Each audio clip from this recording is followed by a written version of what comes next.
The Trump administration has launched a fund worth more than $1.7 billion to compensate Americans it says were unfairly targeted by government agencies for political reasons. Potential beneficiaries range from former Trump officials to some of those prosecuted following the January 6 Capitol riot. Supporters argue the justice system was used to victimize political opponents. Critics say taxpayers could end up rewarding people convicted of serious crimes. Some January 6 defendants are already talking about seeking millions in compensation for lost businesses, prison time and damage to their lives. Democrats and even some Republicans are questioning whether the fund is legal and whether it gives special treatment to the president and his allies. Do you think January 6 rioters, those who were convicted then pardoned, do you think they should be eligible for this slush fund, yes or no? I do not.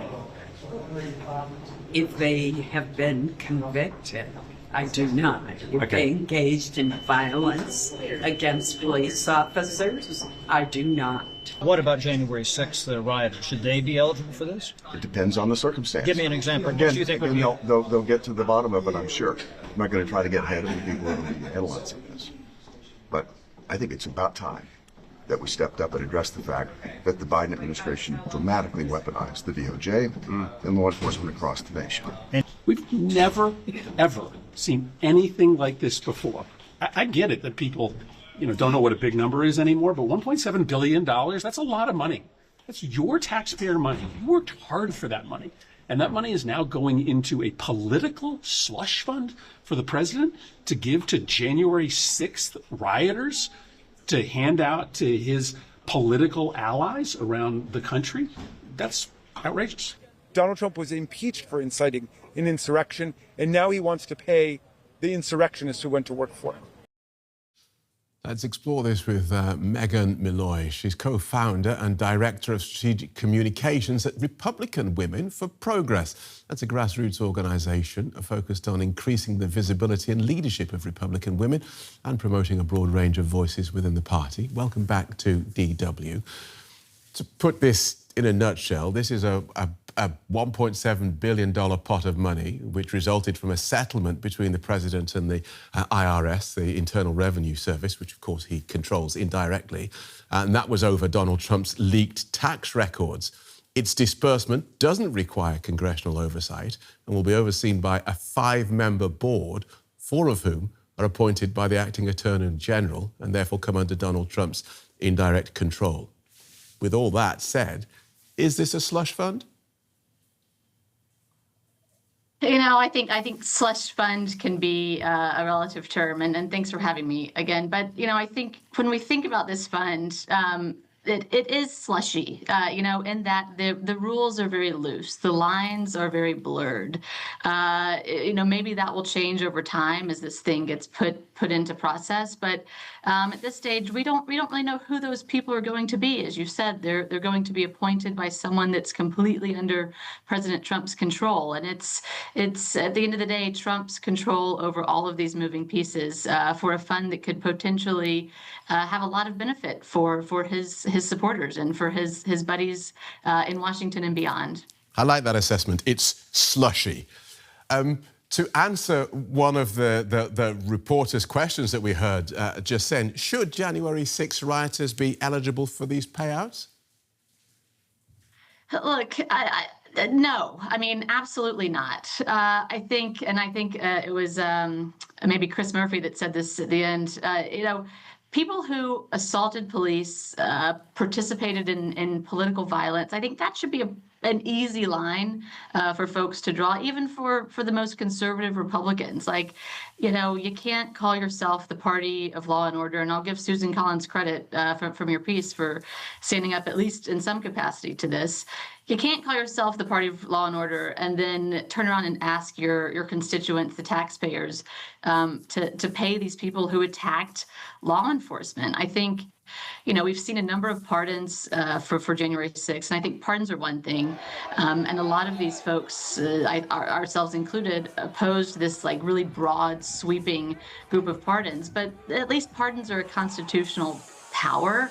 I think what we're looking at with this, like cash payments from taxpayers, that's something else entirely. And I think that moves from any sort of mercy or clemency just into reward for their behavior.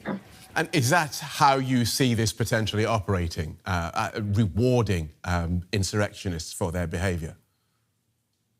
Well, it depends on who you ask, right? It's Well, I'm certainly asking not you. going to be billed as, well, for me, but maybe, right? I think it's I don't think that these payments should be made in any other world unless there is some real legal decision, some real law enforcement decision.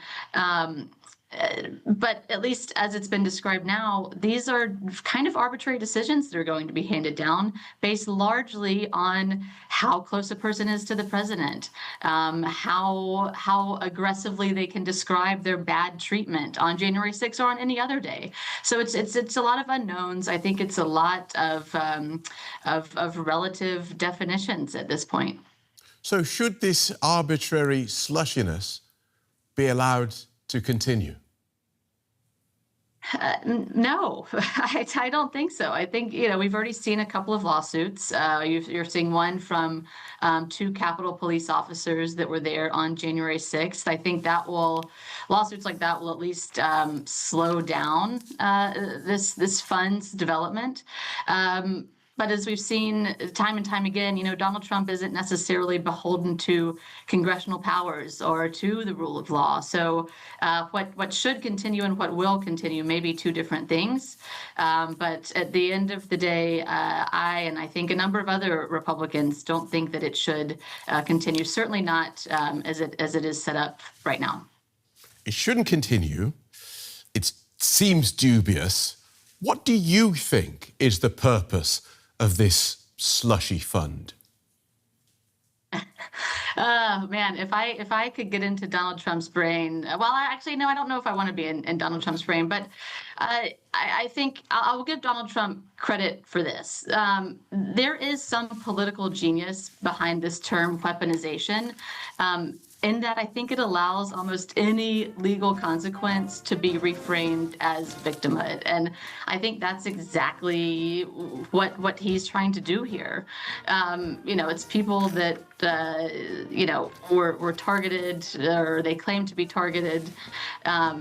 Someone who broke the law but is politically aligned with the president. I think the phrase loses all of its meaning, that weaponization. And I think, as we've seen, whether it's in primaries or just on Truth Social, this is another scare tactic. I think it's Donald Trump using taxpayer money to scare folks away from stepping out of line with him. And then that's everyone from your run-of-the-mill supporter to voters to members of Congress and other officials.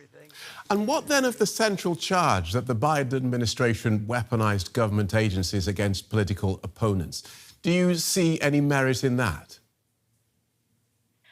I think this is another he said, she said moment. I think he can say that, but we're also in a moment where Trump, beyond any other president, at least in my lifetime, has weaponized the DOJ, has now weaponized the IRS, not only against his enemies, but now with this fund is weaponizing it to benefit those who are the strongest supporters, for better or worse. So I think despite what he may argue the Biden administration may have done with DOJ or any other agency, his administration is doing it tenfold.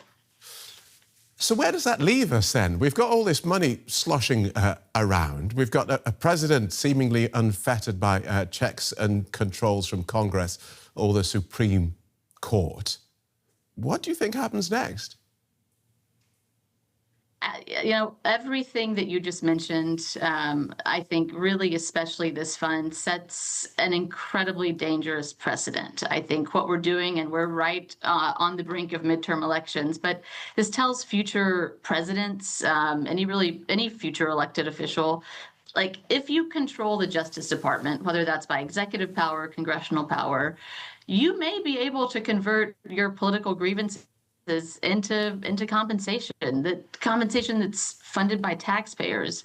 I worry that it also tells supporters that if they act in the president's name or any other official's name, that they may not only be pardoned later, but that they may be paid later, which I think is a very, very dangerous standard to set. But this is corrosive, and anything like this is corrosive in any democracy. I think it's weakening deterrence. We're very obviously disrespecting law enforcement and our law enforcement officials that were there on January 6th. I think more than ever it politicizes the Justice Department, and as we've continued to mention, it's turning taxpayer money into a tool of political loyalty, and not to mention taxpayer money that we're in the middle of a very expensive war. We're seeing inflation on household goods through the roof. Like, we don't have a ton of taxpayer money to spare right now. So there's just a number of problems with this. Why shouldn't taxpayer money be used to compensate American taxpayers who suffered under the weaponization of the American judicial system? It seems like that seems just. If your government acted against you, why shouldn't your government pay you back for what it did to you? Well, I think that's the fine line here, right? Are the folks that would be benefiting from this fund actually victims of some sort of government overreach or real government overstepping? I think hearing a few of the Republicans talk about this, it's the irony of how they're just so loosey-goosey throwing around taxpayer dollars now. Should these folks that are able to just kind of arbitrarily claim that they were victims be compensated by taxpayer money?